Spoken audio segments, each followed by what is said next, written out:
Alright, so a lot of people are asking me about my controller settings. A lot of people are having issues with getting Modern Warfare to work with the controller or the built-in controller. So I'm going to show you how to make sure you know how to do both. So first of all, before you enter the game, you've got to do this. If you try to open the game and then do this later, it's not going to work usually. So what I do if I want to play with the built-in controller, I'll have this set to enabled and I'll have this set to gamepad. If you want to play with a Bluetooth controller like an Xbox controller, you want to set this to desktop and you want to set that to disabled. I am on 30-watt manual. I do have a custom fan curve. You can check my other videos if you'd like to know how to do that. Okay, so we're going to get into controller settings. Now, for the most part, a lot of this stuff is stock, but if you see something different, definitely try it and change it. So I do have that is off, stick layout is default. I have the sensitivity set to 3, the ADS multiplier at 0.9, sensitivity, that's all at 1, vertical aim axis is all standard. You can just kind of pause it if you see something that you'd like to change or try. Then you go to advanced. I've got aim assist on at default. You can try some of these. I always just use default, seems to be the best for me. You can do any of these settings at stock, but try my setting if they're different. And I'm going to show you the graphic settings that I use next. The graphic settings that I use really do make a difference as far as your 1% lows. Even at 15 watts, I can still get 60 FPS. I don't have any issues with stuttering or anything like that. But when I'm playing on 30 watts, I can easily get 90 to 100 FPS in games. So we're going to look at graphics. I've got this set to full screen borderless. Right in here, if you look at VSync, I've got it turned off. Custom frame rate, I've got set to 100. And then under here, I've got all that set like that. Quality is custom. FSR 1.0. 2.0 works, but it doesn't really give you much better quality, but it does give you worse frames per second and more latency. So I've got that set at quality. If you want a little bit more performance, set it at balanced. The SMA 2 or T2X quality set to normal right here. Video memory skill 90. I do have 4 gigs of VRAM set. It doesn't make a difference between 8 and 4. You actually get worse 1% lows if you do 8 because you do need the RAM, as you can see up at the top right corner. All of this set to low, distance level of detail high, so you can see enemies farther away really clear. Clutter draw distance long, particle quality low, particle quality very low, because that's just explosion details you don't really need if you're playing competitive, like online, Warzone, Modern Warfare type thing. Shader quality set to low, tessellation off, on-demand texture streaming, turn this off. This will help with latency and it'll help with your performance as well. Streaming quality set to low, volumetric quality medium. All this is off, low, low. Spotcast, turn this to ultra. This does help. I don't know why, but it does.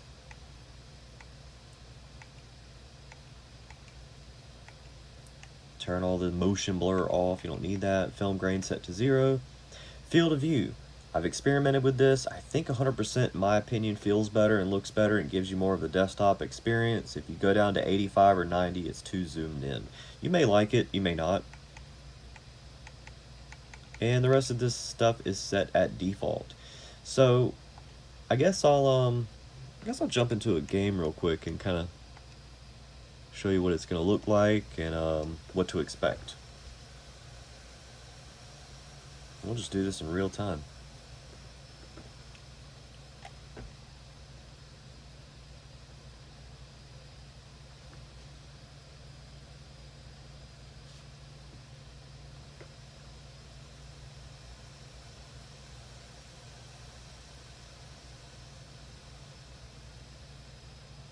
And that manual fan curve will make it a little louder, but in my opinion it's worth it because you'll be able to keep everything cooler and might make it last longer, and it seems to really like on the performance side as well.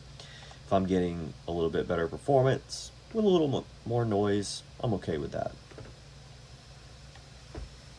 Noise doesn't really bother me.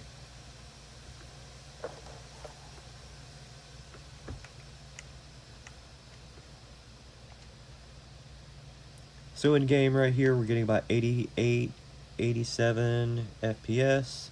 VRAM usage is about 20%, and our temp right now is 62. We're consuming about 30 watts. So we're getting about 85 right here.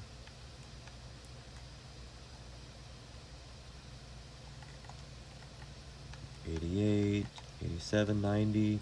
Once you get loaded in the game, and the maps kind of load in, it'll get up to about 100.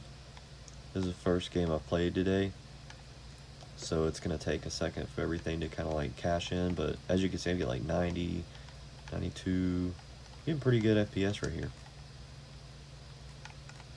It's very smooth, it's very stable. So at 90, that's definitely playable. It's very, very playable.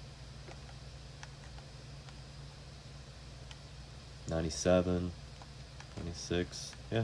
So, I mean, it's smoothing out. It's just Modern Warfare when you load in a game.